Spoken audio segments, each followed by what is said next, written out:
أعوذ بالله من الشيطان الرجيم بسم الله الرحمن الرحيم الحمد لله الذي لا يبلغ مدحته القائلون ولا يحصي نعماءه العادون ولا يعدي حقه المجتهدون الذي ليس لصفته حد محدود ولا نعت موجود ولا وقت معدود ولا أجل ممدود فطر الخلائق بقدرته ونشر الرياح برحمته الصلاة والسلام على الرسول المسدد المصطفى الأمجد المحمود الأحمد سيدنا ومولانا ومولى الكونين جد الحسن والحسين عاني أبو القاسم محمد وآله الطيبين الطاهرين المعصومين الذين قال الله إنما يريد الله ليذهب عنكم الرجس أهل البيت ويطهركم تطهيرا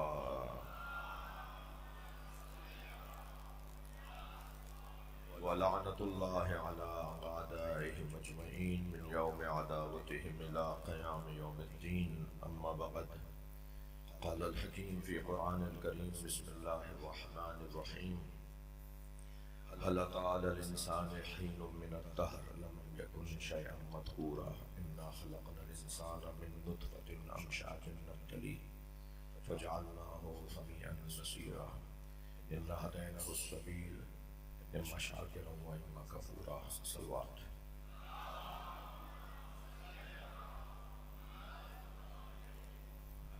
باب الحوائج کی مجلس شہادت ہے۔ تمام حاضرین جو مجلس میں جہاں جہاں بھی بیٹھے ہوئے ہیں ان سب کی حاجات کی برآمدی کے لیے ہمارے حفاظتی اداروں جو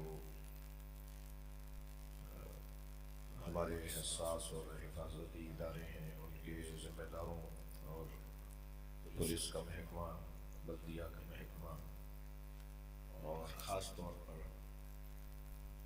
ہمارے والنٹیئرز جو اسکاؤٹس جو رضاکار اس مجلس کے شرکاء کی خدمت میں مصروف ہیں، بہنوں میں اور بھائیوں میں، اسی طرح ہر وہ فرد جس نے اس مجلس معاشرے کے لیے ایک ذرہ بھی خدمت کی ہو۔ بقیت اللہ امام بارگاہ مسجد کا ٹرسٹ جس کے روح رواں جناب علامہ شفیع حسن سمیع صاحب ہیں، قاضی صاحب کے فرزند ہیں، اسی طرح ہمارے ناظم مجلس ہیں جناب عرفان مہدی صاحب ہیں اور دیگر شخصیات، آپ سب کے لیے اور ان تمام افراد کے لیے توفیقات میں اضافے کے لیے، رزق عزت میں اضافے کے لیے، دعاؤں کی قبولیت کے لیے اللہ کی بارگاہ میں دعا گو کہ اللہ ان سب کے جو حاجات ہیں، مسائل ہیں، دعائیں ہیں انہیں قبول فرما۔ اور شرکائے مجلس کا مقام آپ سب سے کم نہیں ہے، کیونکہ اللہ کے نزدیک، اللہ کے رسول کے نزدیک سب سے بڑا مقام من بکا، جو امام حسین پہ رونے آتا ہے، یعنی شرکائے مجلس من بکا اور ابکا اور تباکا، یعنی آپ، میں اور بانیان، سب سے پہلے آپ کا نام لیا ہے معصوم نے، یعنی شرکائے مجلس کا نام معصوم کی زبان پہ پہلے آیا ہے، پھر ذاکرین کا نام آیا ہے، پھر بانیان کا نام آیا ہے، یعنی جو میرے حسین پہ رونے آئے گا، یا یہ حدیث جناب امام جعفر صادق علیہ السلام سے صلی اللہ علیہ وسلم، یعنی جو رونے آئے گا، جو رلائے گا اور جو رونے کی شکل بنائے گا، یعنی رونے کا ماحول بنائے گا۔ شکل سے مراد یہ پوری مجلس ہے، یہ انتظامات، یہ سارے اہتمام، یعنی بانی کا مجلس۔ آپ سب کے لیے دعا ہے، اور عرفان مہدی صاحب کو تسلی میں نے دی ہے تو مولانا شفیع حسن صاحب نے بھی حکم فرمایا، اور عرفان صاحب اور قاضی صاحب کے فرزند بھی فرما رہے ہیں کہ اس آئندہ سال کے عشرے کے لیے میں آپ سے وعدہ کر لوں، آپ میرے لیے دعا کریں کہ اللہ مجھے صحیح و سالم رکھے، کہیں یہی بات میں جان نہ چھڑا رہے ہوں۔ اللہ انشاءاللہ توفیق شامل حال رہی اور اس قابل رہا تو انشاءاللہ اس وقت میں آئندہ سال بھی زندگی رہی، توفیق رہی، وہ شرائط جتنے ہو سب پورے رہے تو اس کے بعد میں انشاءاللہ آئندہ سال بھی آپ کی خدمت میں اللہم صلی علی آپ سب کی صحت و سلامتی کے لیے بلند صلوات۔ اللہم صلی علی میں نے آپ کے سامنے اس آیت کو آج پھر تلاوت کیا ہے، ایسا ہی ہے، ارشاد ہو رہا ہے حل اتی علی الانسان حین من الدہر لم یکن شیئا مذکورا، کیا انسان پر کوئی ایسا وقت آیا جب وہ قابل ذکر نہیں تھا؟ جی انا خلقنا الانسان من نطفۃ امشاج، ہم نے انسان کو متحرک پانی سے بنایا ہے جو مختلف مراحل سے گزرتا ہوا جی وہ اس قابل ہوا کہ فجعلناہ سمیعا بصیرا، ہم نے اسے سننے والا اور دیکھنے والا بنا دیا۔ انا ہدیناہ السبیل، ہم نے اس انسان کو رستہ دکھا دیا، ہمارا کام رستہ دکھانا تھا، اللہ کہہ رہا ہے ہم نے اس انسان کو رستہ دکھا دیا، اما شاکرا و اما کفورا، اب اس رستے کے مطابق یہ شکران نعمت کرے یا کفران نعمت، یعنی یہ رستہ اللہ کی ایک نعمت ہے، اس نعمت کا شکریہ ادا کرے یا اس نعمت کی مخالفت کر کے کفران نعمت کرے۔ یہ ایک کریمہ ہے اور محترم میرا سامنے جانتا ہے کہ ہم کوشش کر رہے تھے ان دنوں میں اور آج اور کل بھی اپنی کوشش کو تھوڑا سا آگے بڑھاؤں گا کہ خود کو پہچاننا ہے، اپنے آپ کو پہچاننا ہے۔ فلسفہ خودی، ایک فلسفہ خودی، بعض لوگ کہتے ہیں کہ فلسفہ خودی کا جو فلسفی ہے وہ شاعر مشرق ڈاکٹر علامہ محمد اقبال رحمۃ اللہ علیہ ہیں، بعض لوگوں کا کہنا یہ ہے، ہاں ان کے جو فلسفہ خودی، فلسفہ بے خودی، اسی طرح فلسفہ عشق علامہ اقبال کے دیے ہوئے فلسفے اپنے ہیں، اس کے اندر انہوں نے بہت کچھ نظم کیا ہے۔ مجھے توفیق حاصل ہوئی کہ آیت اللہ سید علی خان نائی جو سپریم لیڈر ہیں ایران کے اور علمی اعتبار سے مرجع تقلید ہیں، فتاوی اور فقہی مسائل میں امت کی رہنمائی کرتے ہیں، انہوں نے سن 1986 میں تہران یونیورسٹی میں 6 روزہ علامہ اقبال پر منعقدہ سیمینار سے 6 روزہ منعقدہ سیمینار سے ابتدائیہ خطاب جو تقریباً 2 گھنٹے انہوں نے خطاب کیا تھا علامہ اقبال کے اوپر، اس کا اردو ترجمہ کرنے کی مجھے توفیق حاصل ہوئی ہے۔ تو جب میں ان کا خطاب جس کو اختتام پر انہوں نے کہا کہ میں نے تو اتنا طویل خطاب کرنے کے بعد بھی آدھے کاغذ اور آدھی یادداشتیں جو میں یہاں کہنے کے لیے لایا تھا، پوائنٹس لکھ کر لایا تھا کہ مجھے یہ اپنی تقریر میں کہنا ہے، اس میں سے میں آدھا ہی بیان کر پایا ہوں، 2 گھنٹے میں بھی وہ آدھا بیان کر پائے۔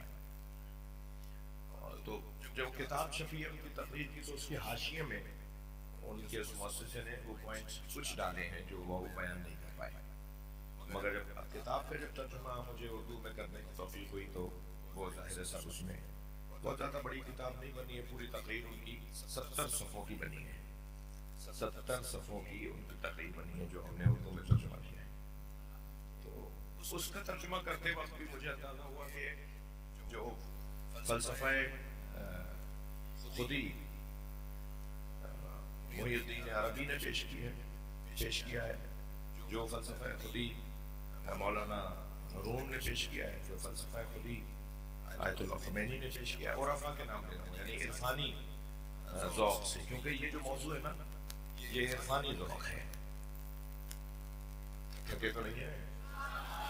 ہاں میرے ساتھ چلیے جی یہ جو موضوع ہے یہ عرفانی موضوع ہے، اور اس موضوع کی فلسفہ خودی کی اور اپنی شناخت کی جو بنیاد ڈالی ہے، یعنی میں پھر لفظوں کو بہتر کر رہا ہوں کہ آیت اللہ خمینی اس کے بانی ہے، مولانا روم اس کے بانی ہے، سعدی شیرازی اس کے بانی ہے، مثلا محی الدین عربی اس کے بانی ہے، علامہ اقبال اس کے بانی ہے، یہ ساری بحثیں ہیں، مگر میرا عقیدہ سنیں گے آپ، اس فلسفے کے بانی مولا علی، سب سے پہلے مولا علی سے پہلے تو نہیں تھے نا یہ سارے لوگ، مولا علی فرما رہے ہیں من عرف نفسہ، سلوات پڑھیں تو قول سناؤں گا،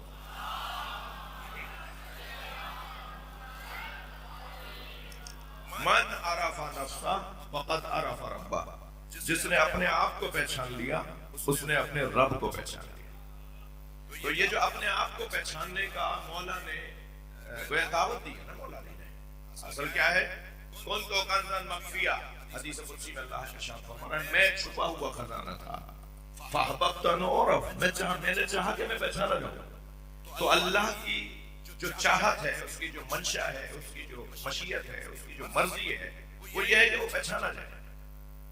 اب وہ کیسے پہچانا جائے گا؟ ادھر اللہ کی منشا یہ ہے کہ وہ پہچانا جائے، اسے پہچاننے کا راستہ کیا ہے، کہاں چلیں، کیا پڑھیں، کہاں جا کر سیکھیں، کس سے سمجھیں کہ اللہ کو پہچاننے کا راستہ کیا ہے؟ وہ مولا علی نے فرمایا جو اپنے آپ کو پہچان لے گا وہ اللہ کو پہچان لے گا۔ اتنا آسان کر دیا، یعنی اگر ایک اعتبار سے دیکھا جائے تو وہاں اللہ کو پہچاننا، اللہ رب العالمین، اللہ خالق محمد علی، اللہ رب ہارون و موسیٰ، اللہ ابراہیم اور عیسیٰ علیہ السلام کا مالک، اللہ جس نے آسمان اور سات آسمان بنائے، اللہ جس نے زمین کو خلق کیا، اللہ اللہ اللہ، اتنا مشکل کام اسے پہچاننا۔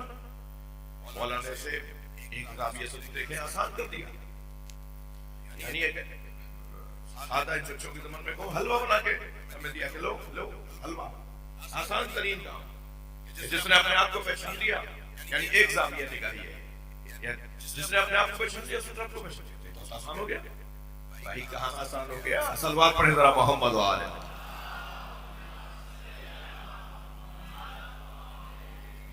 لگ تو یہ رہا ہے کہ جس نے اپنے آپ کو پہچان لیا اس نے اپنے رب کو پہچان لیا، تو کتنا آسان کام کر دیا مولا نے۔ مولا نے یقیناً مشکل کشائی کی ہے، مگر مولا نے رستہ ہمیں بتایا کہ اللہ کو پہچاننے کا رستہ کیا ہے، مگر وہ جو رستہ ہے نا اس پر کتنے لوگ پورے اترے، کس نے اپنے آپ کو پہچانا؟ جس نے اپنے آپ کو پہچانا ہے عزیزان گرامی، آپ مولا علی کے مقابل میں بڑے بڑے دانشوروں کو، آپ دنیا کے لاکھوں دانشوروں کو ان کا ایک جو ہے وہ معجون بنائیے، ایک جگہ کیجئے، ان سب کو ان کا معجون بنائیے، علی ابن ابی طالب کے جوتے کا تسمہ نہیں بنتا۔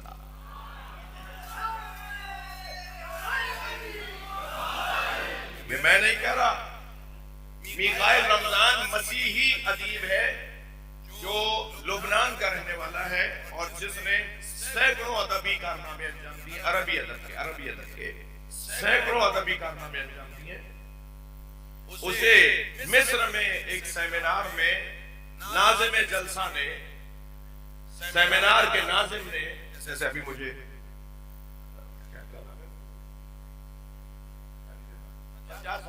جیسے ابھی سجاد صاحب نے مجھے کہا کہ میں ایسے ناظم مجلس نے انہیں میخائیل رمضان کو بلاتے ہوئے کہا کہ اب میں اسے بلانے جا رہا ہوں جو دنیا ادب میں علی کے بعد دوسرا نام ہے، عربی ادب میں علی ابن ابی طالب کے بعد سب سے بڑا نام عربی ادب میں علی کا ہے، عربی ادب میں علی سے بڑھ کر کوئی ادیب نہیں ہے، یہ مسلم ہے، یہ عیسائی بھی مانتے ہیں، جو ہے وہ عرب دنیا سب مانتی ہے کہ مولا علی سے بڑا عربی ادیب کوئی نہیں ہے۔ جی ابھی میں ایک قول سناؤں گا جس کے لیے آیت اللہ محمد حسین طباطبائی اور جس کے لیے سید رضی فرماتے ہیں علی کے اس قول کی قیمت ہی نہیں لگائی جا سکتی، دنیا میں وہ دولت ہی نہیں ہے جو علی کی اس قول کو تولے۔ میں سناؤں گا آپ کو، تو عربی ادب میں مولا کائنات پہلا نام، سب سے بڑا نام، سب سے پہلا نام مولا کائنات کا. تو اس نے کہا کہ اب میں اسے دعوت خطاب دے رہا ہوں جو علی کے بعد دنیا میں سب سے بڑا دین ہے. وہ مائک پر آئے اور انہوں نے کہا صاحب میں اپنا مضمون تو بعد میں شروع کروں گا، پہلے ناظم مجلس سے، ناظم سیمینار سے بتاؤں گا کہ مبالغے کی بھی حد ہوتی ہے. یہ مبالغے کی بھی حد ہوتی ہے. کسی کو اگر کسی کو اٹھانا چڑھانا بھی ہے تو اس کی بھی تو کوئی حد ہوتی ہے. آپ نے مجھے علی بن ابی طالب کے بعد علی کے ساتھ جوڑ دیا. بولنے والا عیسائی ہے. چھوڑ دیجئے مسلمانوں کو جو علی کو چوتھے نمبر پہ ڈھونڈتے ہیں.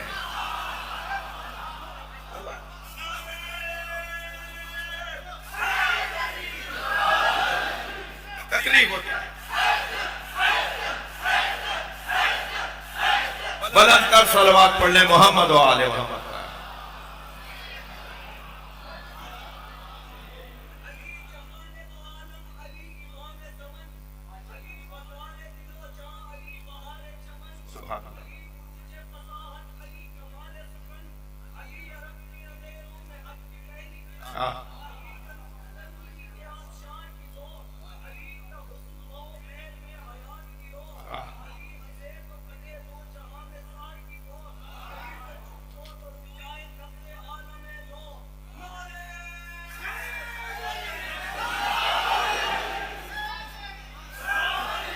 یہ بچہ نابینا ہے.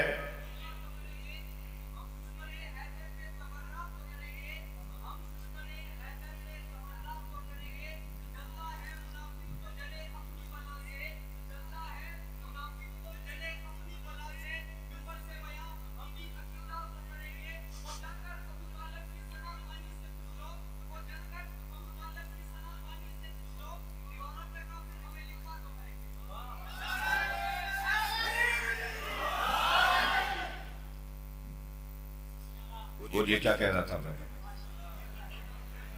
نہیں بچے کے تو بات ہو گئی. میں کیا کہہ رہا تھا؟ وہ تو بچہ کہہ رہا تھا. ایک صلوات پڑھے رہا محمد و آل. میخائیل رمضان نے کہا کہ مبالغے کی حد ہوتی ہے. آپ نے مجھے علی کے ساتھ جوڑ دیا. کہتے ہیں میں اپنا خطاب بعد میں شروع کروں گا، پہلے میں اس اعلان کی وضاحت کر دوں گا.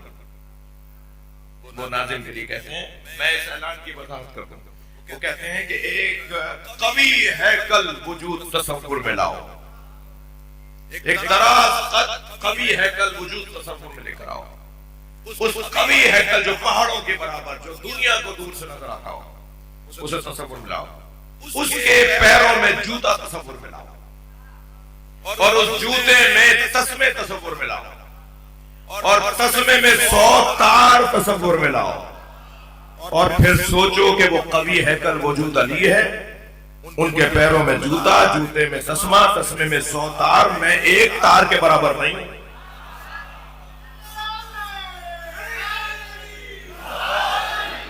میں علی بن ابی طالب کے پیروں میں آئے ہوئے جوتے کے تسمے کے 100 تاروں میں سے ایک تار کے برابر نہیں. مجھے کہاں علی سے ملا رہے ہو؟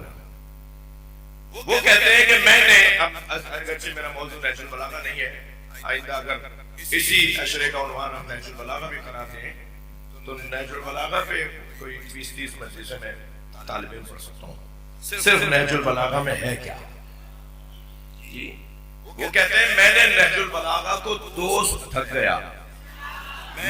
وہ کہتے ہیں میں نے کون بول رہا ہے؟ عیسائی ایک ادیب کہتا ہے میں نے نہج البلاغہ کو 200 مرتبہ ختم کیا ہے اور ہر مرتبہ ختم کرنے پر احساس ہوا کہ میں پہلی دفعہ پڑھ رہا ہوں. ہر دفعہ ایسا لگا جیسے میں پہلی دفعہ پڑھ رہا ہوں. میں نے گویا پچھلی دفعہ پڑھا ہی نہیں تھا. نئے راویے، نئے پیمانے. ٹھیک ہے. تو علی مولا نے یہ فرما کر کہ جس نے اپنے آپ کو پہچان لیا اس نے رب کو پہچان لیا. ہم یہ سمجھ رہے ہیں من عرف نفسہ، یہ مولا کا فرمان ہے، من عرف نفسہ فقد عرف ربہ. جس نے اپنے آپ کو پہچان لیا، روزہ، حج، زکات، سارا فضول اگر ایک واجب پر عمل نہیں ہوا، یعنی ہماری ساری عبادتیں فضول اگر ایک واجب پر عمل نہیں کیا. کیا کیا واجب ہے ہمارے پاس؟ نماز واجب ہے نا، روزہ واجب ہے نا، کتب علیکم الصیام کما کتب علی الذین من قبلکم لعلکم تتقون.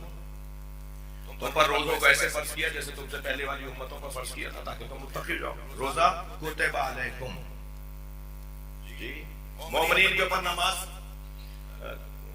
کیا ہے؟ صلاۃ موقوتا. یہ ہم نے تمہارے اوپر ایک نماز کو واجب کیا جس کا وقت ہے. نماز واجب، حج واجب. جی وَلِلَّهِ عَلَى النَّاسِ حِجُّ الْبَيْتِ مَنِ اسْتَطَاعَ إِلَيْهِ سَبِيلًا. یہ ساری واجب آپ کے آیتیں سنا رہا ہوں میں آپ کو. یعنی نماز واجب، روزہ واجب، حج واجب، یہ سارے زکات واجب، جہاد واجب، یہ سب واجب، یہ سب زیرو ہو جائیں گے اگر ایک واجب پر عمل نہیں ہوا. اور وہ کون سا واجب ہے؟ وہ کون سا واجب ہے؟ توجہ چاہوں گا. یا ایھا الذین آمنوا علیکم انفسکم. میں نے تم پر تمہیں واجب کیا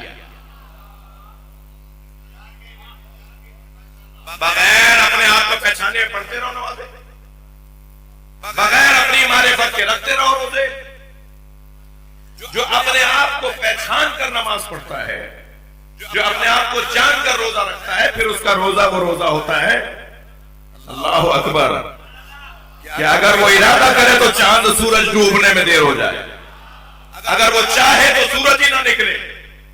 پھر وہ اس کی نماز ہے جس کی نماز کو دیکھ کر اللہ آواز دیتا ہے اے نفس مطمئنہ ارجعی، آجا میری آغوش میں آجا.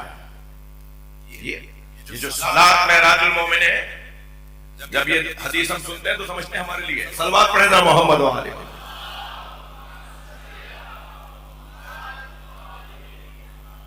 عرفان بھائی آپ کے یہاں یا تو یہ مضمون کی گرمی ہے یا ویسے بھی گرمی ہے؟ ایک صلوات پڑھے نا.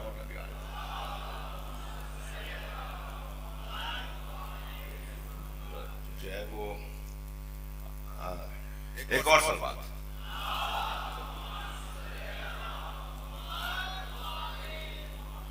بات آگے جائے. اب یہ میں نے 8ویں مجلس اور 9ویں مجلس میں یہ ذرا سخت اور سنجیدہ مضمون لے لیا تاکہ اب آپ کہاں جائیں گے. اب آپ تو ایک ہی دن رہ گئے، آپ تو آنا ہی پڑے گا.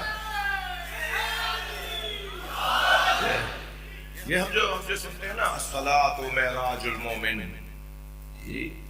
نماز مومن کی معراج ہے، تو ہم سمجھتے ہیں ہمارے لیے بات ہو رہی ہے.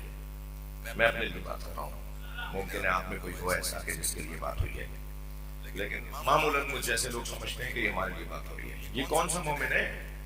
یہ تو انسان ہی ابھی ثابت نہیں ہو پایا، یہ تو مسلمان ہی ابھی اپنے اوپر ثابت نہیں کر پایا. یہ مومن کہاں سے ہو گیا؟ مومن کے لیے معراج ہے، نماز مومن کی معراج ہے. صحیح ہے، نماز مومن کی معراج ہے. ہمیں تو ساری چیزیں نماز میں یاد آتی ہیں.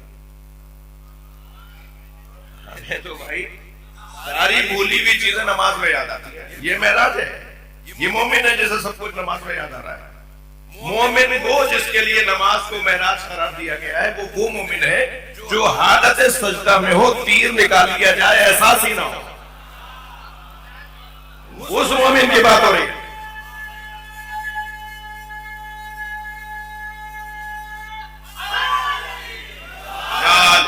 وہ کون سا مومن ہے؟ وہ وہی مومن ہے کہ جس کے لیے اللہ نے اس کائنات کو خلق کیا ہے. ٹھیک ہے، تو مشکل ہو گیا نا، انسان شناسی مشکل ہو گئی. مجھے اجازت دیجیے کہ میں مزید مشکل بحث میں نہ رہوں اور اس کو تھوڑا سا اور اپنے بچوں کے لیے مجسم کروں. دیکھیے، خودی، فلسفہ خودی کا لفظ بدل کر اگر میں کہوں کہ فلسفہ خودی کو اگر میں کہوں تو خود آگاہی، اپنے آپ کو پہچاننا. اپنے آپ کو پہچاننا ممکن ہی نہیں ہے جب تک کہ مقصد کو نہ پہچانا جائے. میری کیفیت اور میرا وجود اس وقت میں نکھر کے سامنے آئے گا جب میں جانوں تو صحیح، کسی کے لیے اور کوئی جانے تو صحیح میرے لیے، کہ میں سوچتا کیا ہوں. خود فلسفہ خودی خود آگاہی کی طرف لے کے جاتا ہے. اور خود آگاہی بڑی عنایت آپ کی توجہات کا ممنون. خود آگاہی آرزوؤں تک لے جاتی ہے. آرزو جانے جہان ہے، جانے جہان. یہ پورا جہان چلی آرزو کی بنیاد پر آیا ہے. جہاں آرزو نہیں ہے ابدیت نہیں ہے، وہاں گویا چلتی پھرتی میتیں ہیں، چلتے پھرتے، کوئی آرزو ہی نہیں ہے ان کی بھائی، کوئی شوق ہی نہیں ہے ان کا، کوئی تمنا ہی نہیں ہے ان کی، کوئی سوچ ہی نہیں ہے ان کی۔ میں اپنی والی بات کو یوں کہہ دوں، ان الحیات، دیکھیں حیات، بات ان کی نہیں ہو رہی جو چلتی پھرتی میتیں ہیں، بات ان کی ہو رہی ہے جو واقعی زندہ ہیں۔ مولا علی فرماتے ہیں میتیں دو طرح کی ہوتی ہیں، کچھ لیٹے ہوئے جنازے ہوتے ہیں، کچھ چلتے پھرتے جنازے ہوتے ہیں۔ ہر چلتا پھرتا زندہ نہیں ہے، ہر چلتا پھرتا زندہ نہیں ہے۔ علی کہہ رہے ہیں یہ جنازے ہیں جو گھوم رہے ہیں۔ اب وہ کون ہے جو چلتا پھرتا جنازہ ہے، چلتا پھرتی چلتی پھرتی گھومتی پھرتی میت ہے؟ حیات کسے کہتے ہیں؟ حیات یعنی آرزو، حیات یعنی خواہش، حیات یعنی تمنا۔ جن کے ہاں تمنا نہیں ہے، آرزو نہیں ہے، ان کی زندگی نہیں ہے۔ لہذا کیا کہا؟ ان الحیات عقیدۃ والجہاد، حیات ہے ہی یا الحیات عقیدۃ وجہاد، زندگی ہے ہی دو چیزوں پر مشتمل، زندگی ہے ہی دو چیزوں پر مشتمل، عقیدہ اور جہاد، نظریہ اور جدوجہد، سوچ اور کوشش۔ تھوڑا گردن ہلاؤ بھائی، سوچ ہوگی تو کوشش ہوگی، نظریہ ہوگا تو جدوجہد ہوگی، عقیدہ ہوگا تو جہاد ہوگا۔ جہاد کیونکہ ہمارے تصور میں یہ ہے نا کہ جہاد اسے کہتے ہیں کہ جی جہاں تلوار کھینچی جا رہی ہو، جہاد تلوار کھینچنے کو نہیں کہتے، جہاد جدوجہد سے ہے نا، جدوجہد کوشش سے ہے نا جہاد۔ عقیدے کے مطابق جدوجہد ہے، نظریے کے مطابق جدوجہد ہے۔ انسان کی حیات کا جوہر، توجہ، انسان کی حیات کا جوہر عزیزان گرامی آرزو ہے، اور یہ آرزو ایک، اللہ کرے آپ کی توجہات ایسے ہی رہیں، یہ آرزو جو شکل بناتی ہے نا، آرزو سے جو شکل بنتی ہے، آرزو سے جو منظر بنتا ہے، آرزو سے جو تصویر سامنے آتی ہے، آرزو سے جو تصویر سامنے آتی ہے اسے کہتے ہیں خود اعتمادی۔ آرزو سے ایک تصویر سامنے آتی ہے اسے کہتے ہیں خود اعتمادی۔ حیات زندگی کا کوئی مطلب نہیں ہے اگر اس کے اندر آرزو نہیں ہے، اگر اس کے اندر خواہش نہیں ہے، اگر اس کے اندر نظریہ نہیں ہے۔ اب یہ جو نظریہ ہے اسے جتنا وزنی کرتے چلے جائیں گے، بھائی نتیجے کا جملہ ہے یہ نظریہ جتنا سنگین ہوتا چلا جائے گا اتنا ہی جدوجہد سنگین ہو جائے گی۔ توجہ ہے بڑی عنایت، آپ توجہ کر رہے ہیں۔ جتنی آرزو سنگین ہوتی چلی جائے گی، جتنی آرزو وزنی ہوتی چلی جائے گی، اتنی جدوجہد سنگین ہوگی۔ چھوٹی باتوں کے لیے کیا کرنا ہے بھائی؟ جب خیال ہی چھوٹا ہے، جب آرزو ہی، کسی نے خود علامہ ہلی نے اپنے بیٹے سے پوچھا بیٹا کیا بننا چاہتے ہو؟ انہوں نے کہا بابا آپ جیسا۔ انہوں نے فرمایا کچھ بھی نہیں بنو گے، میں نے سوچا تھا سلمان بنوں گا، میں نے سوچا تھا سلمان فارسی بنوں گا تو علامہ ہلی بناؤں۔ چھوٹی آرزوؤں والا اسی کے مطابق جدوجہد کرتا ہے۔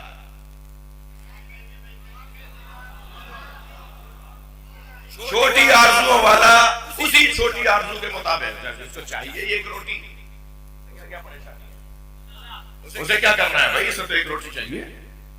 جس کو چاہیے اپنے لیے جگہ، جسے چاہیے اپنے لیے کھانا چارہ، اسے کیا کرنا ہے؟ کچھ چیزیں تو ایسی ہیں، یہ چاہیے ایسی چیزیں رہیں جن کا اللہ نے پہلے وعدہ کیا ہوا ہے۔ تھک رہے ہیں آپ میری بات؟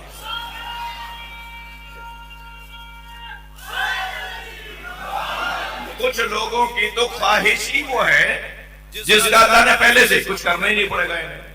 اس نے تو بہت پہلے وعدہ کر لیا، ما من دابۃ فی الارض الا علی اللہ رزقها، زمین پر کوئی رینگنے والا نہیں ہے مگر رزق کی ذمہ داری میرے اوپر ہے۔ اب یہ ساری آرزویں ان کی یہ ہیں کہ کسی طرح سے ہمارا دسترخوان ذرا اچھا ہو جائے، تو یہ تو اللہ کو ویسے ہی تمہیں دینا ہے۔ یہ تو اس نے پہلے ہی وعدہ کیا میں ہر رینگنے والے کو میں رزق دوں گا۔ نہیں ہے اللہ کا یقین، حسین مولا کے ماننے والوں کو یقین نہیں ہے اللہ کے رزق دینے پر۔ تو یہ تو اللہ نے پہلے سے وعدہ کیا، تمہاری تو پوری طرح توجہ اسی پہ لگی ہوئی ہے، سارا ذوق ہی اس کے اوپر خرچ ہو رہا ہے کہ کسی طرح ہم جو ہے وہ کسی طرح ہمیں بس روٹی مل جائے، کھانا مل جائے، نظریہ، جدوجہد، آرزو۔ علامہ اقبال کے دو مصرے میں نے یادداشت کیے تھے، وہ کہتے ہیں ماں زد تخلیق مقاصد زندگی، ہم اپنے مقصدوں کی وجہ سے زندہ ہیں۔ ماں زد تخلیق مقاصد زندگی از شعاع آرزو تابندگی، اور ہماری جو روشنی ہے وہ ہماری آرزوؤں کی وجہ سے، ہماری آرزویں جتنی مضبوط ہوں گی اتنا ہی ہم بڑے ہوتے چل جائیں گے، اتنا ہی ہم عظیم ہوتے چل جائیں گے۔ میرے بچوں، جوانوں، کبک کو، بگلے کو لمبی لمبی ٹانگیں، خود اتنا سا ہے، ٹانگیں اتنی لمبی ہیں، بگلے کو، کبک کو یہ شوخی رفتار نے لمبی ٹانگیں دی ہیں، تیز دوڑنے کے شوق نے اللہ نے اسے لمبی ٹانگیں دے دی۔ اگر اس کے وجود کے اندر تیز دوڑنے کا شوق نہ ہوتا، اگر اس کے وجود کے اندر تیز دوڑنے کا جذبہ نہ ہوتا تو اسے لمبی ٹانگیں نہیں ملتی۔ یہ بلبل کے گلے میں یہ جو ذوق خوش نوائی ہے، صلوات پڑھیں ذرا محمد و آل محمد۔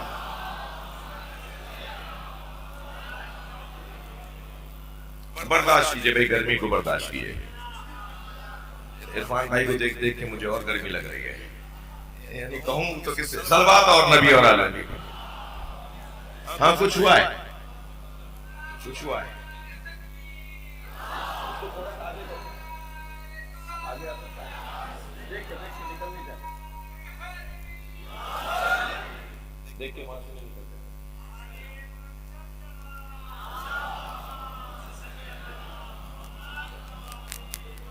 یہ بلبل کی جو ذوق خوش نوائی ہے نا، یہ چہکنا، یہ گانا، یہ چہچہانا، اس نے اسے بلبل بنوایا ہے۔ ذوق خوش نوائی سے بلبل بنتی ہے، شوخی رفتار سے کبک کو لمبے پیر ملے۔ اب ذرا اقبال کے دو مصرے اور مجھ سے سن لیجئے۔ اقبال نے تو حد کر دی اس ذوق کے اوپر، وہ کہتے ہیں کہ نہیں تیرا نشیمن قصر سلطانی کے گنبد پر۔ کہاں نرم گدوں کی عادت کر رہا ہے، کہاں آسائشوں کی تلاش میں ہے۔ تیرا تو یہ کام ہی نہیں تھا جس کام میں پڑ گیا، یہ درباروں کی چاپلوسیاں، یہ بڑے لوگوں کی سلامیاں، اللہ اکبر، یہ پیسے والوں کی چاپلوسیاں، یہ آسائشوں کی تلاش تیری صلاحیت کو ضائع کر رہا ہے۔ وہ کہاں جا کے بیٹھا؟ میدان میں آ، تو وہاں جا کے کہاں کھڑا ہو گیا؟ علامہ اقبال کہتے ہیں نہیں تیرا نشیمن قصر سلطانی کے گنبد پر، تو شاہی ہے بسیرا کر پہاڑوں کی چٹانوں پر۔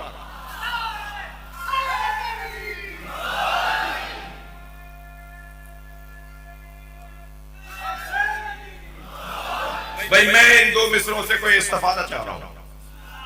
اقبال نے کہا کہ یہ اچھا قصر سلطانی بادشاہ کا محل، اس کا گنبد کتنا اچھا ہوگا، یہ جا کے وہاں بیٹھ گیا۔ اقبال کہہ رہے ہیں یہاں کہاں بیٹھا ہے، تم یہاں کہاں نظر آ رہے ہو؟ میں آپ ان بچوں جوانوں سے کہوں گا اور اپنے آپ جیسے لوگوں سے کہوں گا، کہیں اگر کوئی باصلاحیت انسان آپ کو غلط جگہ پہ نظر آ جائے نا بھائی، اشاروں میں ہی لے لو نا بات۔ اگر آپ کو کوئی باصلاحیت انسان، اگر آپ کو کوئی باصلاحیت انسان غلط جگہ پہ، یعنی اس کے مطابق جو جگہ نہ ہو، وہاں اگر نظر آ جائے تو ہمت کرو، اس سے بات کرو اور اسے یہ دو مصرے سناؤ۔ کہاں تم بیٹھے ہو بھائی، یہ تمہاری جگہ نہیں ہے، اپنے آپ کو ضائع کیوں کر رہے ہو؟ نہیں تیرا نشیمن قصر سلطانی کے گنبد پر، تو شاہی ہے بسیرا کا۔ 50 دفعہ سنا ہوگا آپ نے شعر، مگر ذرا میرے زاویے سے لے لیجیے آپ سے۔ تو شاہی ہے بسیرا کر پہاڑوں کی چٹانوں پر۔ اقبال کو ہاتھ جوڑ کر نہیں کہوں کہ آپ نے اشرف المخلوقات کو شاہین بنا دیا؟ بھائی آپ نے انسان کو علامہ، آپ نے انسان کو پرندہ بنا دیا۔ اقبال کچھ اور کہنا چاہ رہے ہیں۔ اقبال کہہ رہے ہیں کہ اس پرندے میں اگر کوئی ذاتی صلاحیت ہے نا تو وہ ہے پنجے کی مضبوطی۔ اقبال ایک پیغام، اللہ آپ کا شکریہ، اقبال ایک پیغام دینا چاہ رہے ہیں کہ اگر تمہارے اندر کوئی خوبی نہیں ہے، صرف ایک خوبی ہے، تو اسی کو اپنی ذات کی تکمیل کا ذریعہ مانا۔ ایک خوبی بھی ہے، کوئی تو ہے خوبی، صلوات پڑھے محمد و آلہ۔ کوئی خوبی تو ہے نا تمہارے اندر، بس جو خوبی تمہارے اندر ہے اسی خوبی کو اپنی ترقی کا ذریعہ بناؤ۔ یہ مت بولو، یہ بولنا بند کرو کہ میں کیا کر سکتا ہوں۔ نہیں، تھک گیا میری باتوں سے، یہ میرے نتیجے کا جملہ تھا۔ یہ مت کہو اپنے آپ سے کہ میں کیا کر سکتا ہوں، تم کچھ نہیں کر سکتے۔ ایک چونچ میں قطرہ آب لے جا کے ابراہیم کی آنکھ پہ ڈال کے تو دکھاؤ۔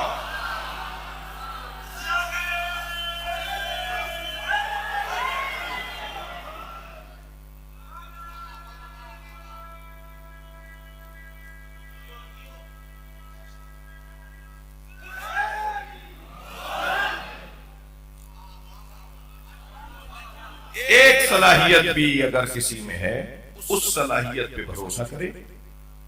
جی ہم مثلا یہ بچہ اسے نظر نہیں آتا مگر آپ نے دیکھا بھی یہ کتنے بہترین اشعار سنا رہا تھا۔ اب اگر یہ اسی پر روتا رہے کہ مجھے نظر نہیں آتا، نظر نہیں آتا تمہیں یاد ہے کیا کیا آتا ہے؟ یہ یاد ہے؟ یہ جو آتا ہے اس پہ غور کیوں نہیں کر رہے؟ نہیں ہے پر تم سارے پہاڑے پڑھ رہے ہو، جو ہے اس کی تو بات کرو۔ صلوات پڑھے محمد و آل محمد۔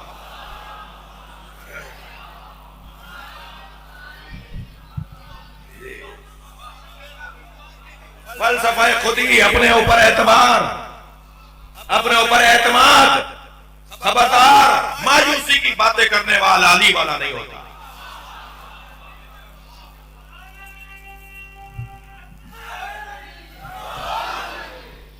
حالات کا رونا رونے والا علی والا نہیں ہوتا۔ علی والا وہ ہوتا ہے جو حالات کو رلاتا ہے۔ میں اور آپ جس دروازے پر بیٹھے ہیں نا، اس دروازے کا پیغام یہ ہے، زمانے کو موڑ کر نہ دیکھو، موڑ کر دیکھو۔ صلوات پڑھنے محمد و آل محمد۔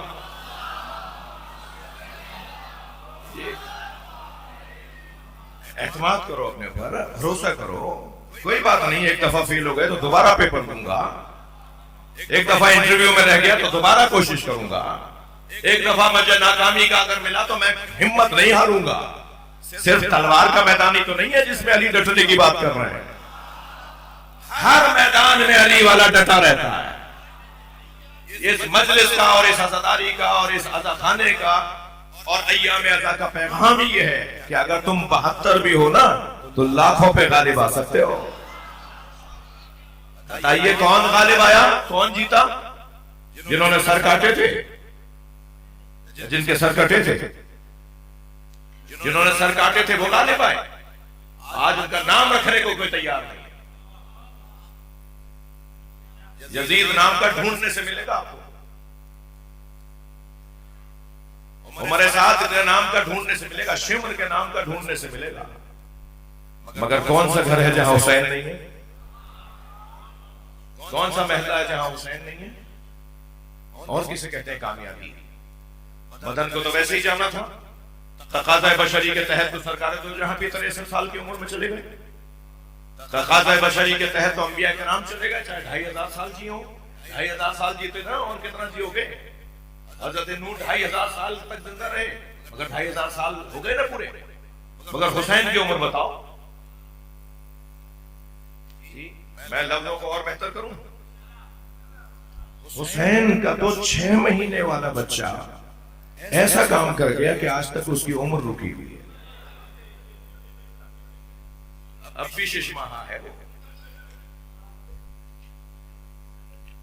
کربلا میں آنے والے مجاہدوں نے تو کام ہی ایسا کیا، 1400 سال پہلے جس نے علم اٹھایا تھا اس کی علمداری ختم ہی نہیں ہو رہی. سب سے بڑا واحد منفرد علمدار آج بھی اس کے نام سے ہی علم ہے. بتائیے کون جیتا؟ جنہوں نے اپنے وسائل پر بھروسہ نہیں کیا، جنہوں نے اپنے مادی وسائل کے اوپر تکیہ نہیں کیا، بلکہ انہوں نے اپنی صلاحیتوں پہ تکیہ کیا. صلاحیتوں پہ تکیہ. میں وقت بہت ہو گیا، مجھے اجازت دیں کہ کل تھوڑی سی اسی موضوع پر بات ہوگی. چلیے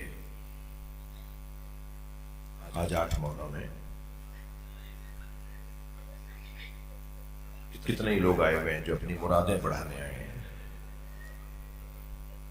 کتنے ہی لوگ آئے ہیں جو مرادیں اٹھانے آئے ہیں. خاص طور پر خواتین میں، سنی شیعہ میرے عزیزوں میں، یہ عقیدتوں کے مسائل ہیں، یہ محبتوں کے رشتے ہیں، یہ قلبی معاملات ہیں، یہ ذہنی معاملات ہیں. مجھ جیسے ملا مولویوں نے بہت سارے مسائل کو خراب کرنے کی کوشش کی ہے، مگر وہ کچھ کر نہیں پائے. جتنا وہ بدعت، حرام، شرک، کفر اس طرح کی باتیں کرتے ہیں، اتنا ہی ان کی باتوں کا کوئی اثر نہیں ہے. میں ہرگز یہ نہیں کہہ رہا کہ جو صریح نص کے مطابق کوئی غلط بات ہو اس کو بھی انجام دیا جائے، نہیں. میں عقیدتوں کی بات کر رہا ہوں، اس رونے کی بات کر رہا ہوں، اس ماتم کی بات کر رہا ہوں. ابھی آپ میرے خطاب، میرے بیان، میرے تقریر کے بعد ایک علم کی زیارت کریں گے. یہ وہ علم تو نہیں ہے جو حضرت عباس نے کربلا میں اٹھایا تھا، مگر ہمیں تو جہاں بھی علم نظر آتا ہے ہمیں لگتا ہے یہ وہی علم ہے. کتنی زیادہ، کتنی بڑی حکومت ہے عباس کی. کون سا ملک ہے جہاں حضرت عباس کے نام کا پرچم نہیں ہے؟ کیا ہوا تھا؟ کیسا پرچم تھا؟ آخر ہوا کیا تھا؟ یہ 8 دنوں کا مارکا تو ہے.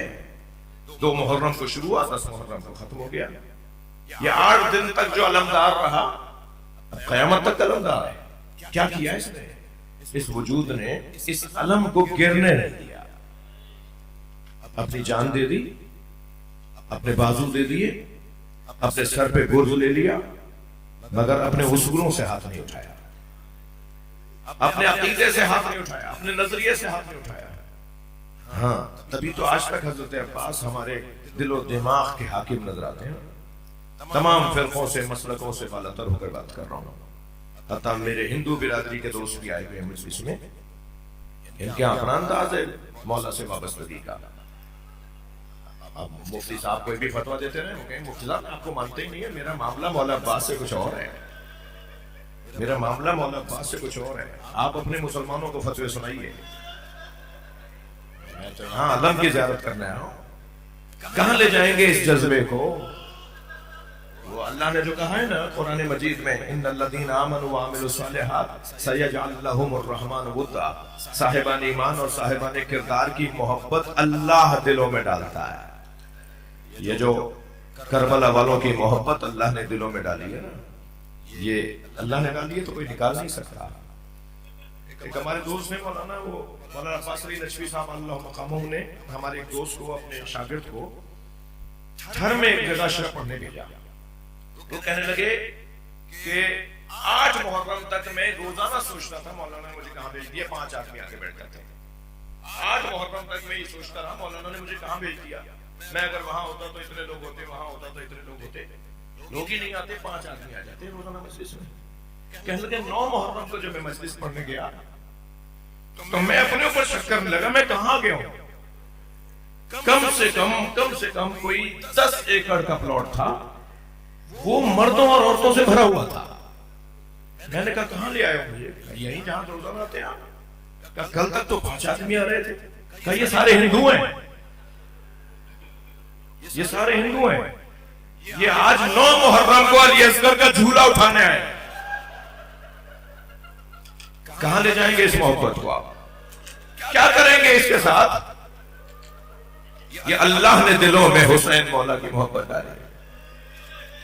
وہ کہنے لگے کہ اسی تھر میں کہنے لگے میں نے پھر 9 محرم کو مجلس پڑھی اور مجھے پہلے سے کہا گیا تھا کہ 9 کو حضرت علی اصغر کے مصائب پڑھنا. تو میں جب مصائب حضرت علی اصغر کے پڑھنے لگا تو جگہ جگہ سے جھولے اٹھنے لگے. مجمع میں سے لوگ لائے بیٹھے تھے, جھولے لائے بیٹھے تھے, چھوٹے چھوٹے جھولے اپنے پاس رکھے ہوئے تھے انہوں نے. اور جب میں نے علی اصغر کے جھولے کی بات کی, میں نے رباب کے بچے کی بات کی, تو جگہ جگہ سے جھولے اٹھنے لگے. معاملات ہی کچھ اور ہیں. آیت اللہ وحید خراسانی مرجع تقلید فقہاء امامیہ میں مضبوط نام.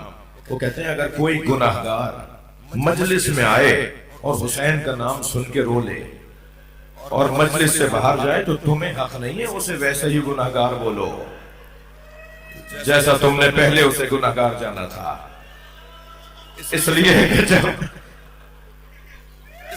کہ جب وہ امام حسین کے نام پہ روتا ہے نا تو گویا وہ اللہ کے دروازے پر آ جاتا ہے. حسین اللہ کا دروازہ ہے. کیا معلوم کہ اس کا اپنے رب کے ساتھ تعلق جڑ گیا ہو. تمہیں کس نے حق دیا ہے کہ تم اسے ویسے ہی گناہگار کہو. جو آنسو سیدہ جمع کرنے آئے وہ جہنم میں جائے گا. جو اہل بیت کی محبت میں اپنا دل موڑ دیتا ہو. میں آپ میں سے بہتوں کو جانتا ہوں جو زمین پہ بیٹھنے کے عادی نہیں ہے.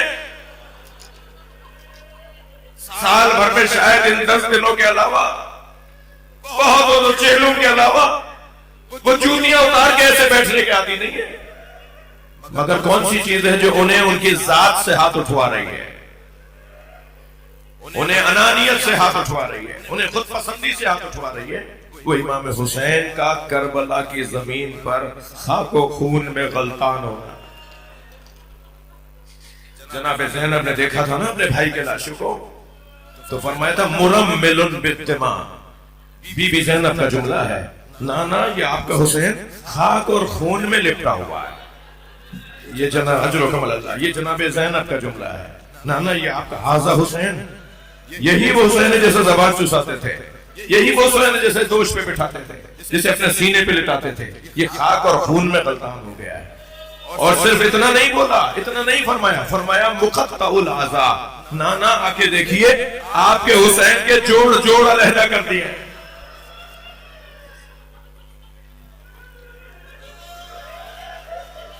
اجرکم اللہ, اجرکم اللہ. اپنی آوازوں کو آزاد کریں گے. جنہیں رونا آ رہا ہے, جن کے مذہب میں رونا جائز ہے, وہ تکلف کر کے نہ روئے. آج 8 محرم ہے, آج حضرت عباس کا ماتم ہے. حق ہے نا حضرت عباس پہ ایسے ہی رونے کا, اس لیے کہ جس کے جنازے پر حسین روئے. اجرکم اللہ. جو جہاں بیٹھا ہے اپنی آوازوں کو آزاد کرے. جن کے مذہب میں رونا جائز ہے وہ تکلف کر کے نہ روئیں. یہ عباس علمدار وہ وجود ہے کہ جس کے جنازے پر امام نے کمر پکڑ لی تھی اور ایک جملہ کہا تھا, الان انکسر ظہری. عباس اب میری کمر ٹوٹ گئی.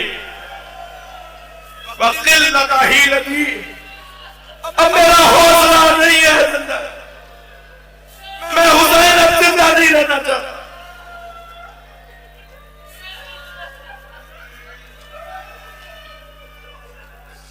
بشیر ابن جزلم جب واقعہ کربلا کے بعد شہداء کے سروں کو اور بیویوں کو اسیر بنا کے شام لے گئے نا, اور شام سے رہائی ہوئی, زندان سے رہائی ہوئی, تو جناب زینب نے فرمایا پہلے میں کربلا جاؤں گی, میں بھائی کی قبر پر سلام کروں گی. جناب زینب 10 دن تک کربلا میں رہی. بھائی کے قبر پر پہلا اشرا کیا جناب زینب نے, اور پھر فرمایا اب مدینے چلو. اور جب مدینے چلے تو مدینے کے باہر امام سجاد نے قافلہ روک دیا, اور جو ساتھ چل رہا تھا, ساربان جو تھا, جو قافلہ لے کے چل رہا تھا, ان کا نام ہے بشیر ابن جزلم. بشیر سے کہا, بشیر ہم باہر رکیں گے خیموں میں, تم شہر میں جا کے بتاؤ کہ حسین کا قافلہ لٹ کر آیا ہے. ہاں, تو بشیر مدینے کی گلیوں میں کالا علم اٹھائے ہوئے تھے, اور بشیر مدینے کی گلیوں میں, میرے اندر بہت زیادہ حوصلہ نہیں ہے, بہت زیادہ نہیں پڑھ پاؤں گا, میرا بھی اپنا ایک حد ہے میں مجھ سے، لیکن آپ اپنے تصورات کو کربلا رکھیے۔ بشیر کہتے ہیں کہ میں نے کالا علم لیا، مدینے کی گلیوں میں آوازیں دی، اے اہل یثرب اب مدینہ رہنے کے قابل نہیں ہے۔ حسین کا لٹا ہوا قافلہ واپس آیا ہے۔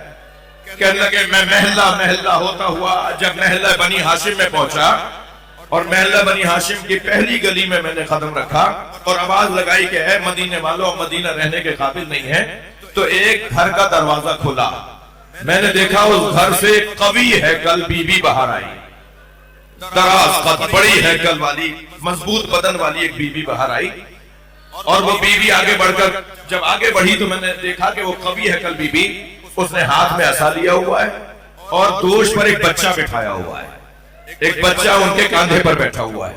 تو آگے بڑھتے ہوئے کہا کس حسین کی بات کر رہے ہو؟ تو میں نے کہا حسین ابن علی کا قافلہ آیا ہے۔ تو کہنے لگے حسین ابن علی کا قافلہ آیا ہے، تو حسین کہاں ہے؟ بشیر نے کہا حسین کا لٹا ہوا قافلہ آیا ہے، حسین کا قافلہ لٹ گیا۔ تو اس بی بی نے کہا حسین کہاں ہے؟ تو بشیر نے کہا بی بی میں جان سکتا ہوں کہ آپ کون ہیں، میں کس سے بات کر رہا ہوں، مجھے پتا چلے کہ میں بات کس سے کر رہا ہوں۔ تو انہوں نے کہا میرا نام ام البنین ہے، میں ام البنین ہوں۔ بشیر کہتے ہیں میرے ہاتھ پیر کانپنے لگے، اس بی بی کا نام بہت بڑا ہے، پورا مدینہ اس کے جلال سے آشنا ہے۔ تو میں نے کہا بی بی میں آپ کے بیٹے عثمان کا حال سناؤں؟ کہنے لگے نہیں حسین کا حال بتاؤ۔ میں نے کہا بی بی میں آپ کے بیٹے جعفر کا حال بتاؤں؟ تو کہنے لگی میں کہہ رہی ہوں مجھے حسین کا حال بتاؤ۔ بشیر کہتے ہیں پھر میں نے ہمت کی، بی بی میں آپ کے بیٹے اون کا حال بتاؤں؟ 4 بھائی ہیں نا حضرت عباس والے، مولا عباس کے 3 بھائی اور ہیں، آپ کے بیٹے اون کا حال بتاؤں؟ کہنے لگے نہیں مجھے حسین کا حال بتاؤ۔ تو کہنے لگے پھر میں نے ہمت کی، میں نے کہا عباس کے حالات بتاؤں؟ تو کہنے لگی میں تم سے کہتی ہوں مجھے حسین کے حالات بتاؤ۔ تو کہنے لگے میں نے ہمت کر کے کہا حسین کو کربلا میں پیاسا مار دیا۔ اجرکم اللہ، میں نے ہمت کر کے کہا حسین کو کربلا میں پیاسا مار دیا۔ تو اس بی بی نے زمین پر پیر مارا اور عباس کہاں تھا؟ عباس کہاں تھا؟ اجرکم اللہ۔ تو میں نے کہا بی بی پہلے آپ کا عباس مارا گیا، پھر حسین کو مارا، جب تک عباس زندہ تھا کسی میں جرأت نہیں تھی۔ مجلس ہو گئی عزتدارو، حوصلہ کیجئے، بس ایک بات آپ کو اور بتاؤں، ایک اور مصائب کا جملہ سناؤں۔ عجیب منظر ہے جب امام حسین نے عباس کی آواز سنی نا مولا میرا سلام آخر، تو مقتل لکھنے والے کہتے ہیں امام حسین آدھے میدان تک گئے، پھر واپس خیموں تک آ گئے، پھر آدھے میدان سے گئے، پھر خیموں تک آ گئے۔ عباس نے آواز دی مولا میرا سلام آخر، حسین کبھی اس طرف جاتے کبھی واپس آتے ہیں۔ امام یہ عمل اس لیے کر رہے تھے جب عباس کی آواز آتی تھی تو سوچتے تھے عباس کی مدد کرنے جاؤں، جب آدھے رستے میں پہنچتے تھے تو سوچتے تھے اب زینب پر حملہ ہوگا، اب عباس نہیں ہے۔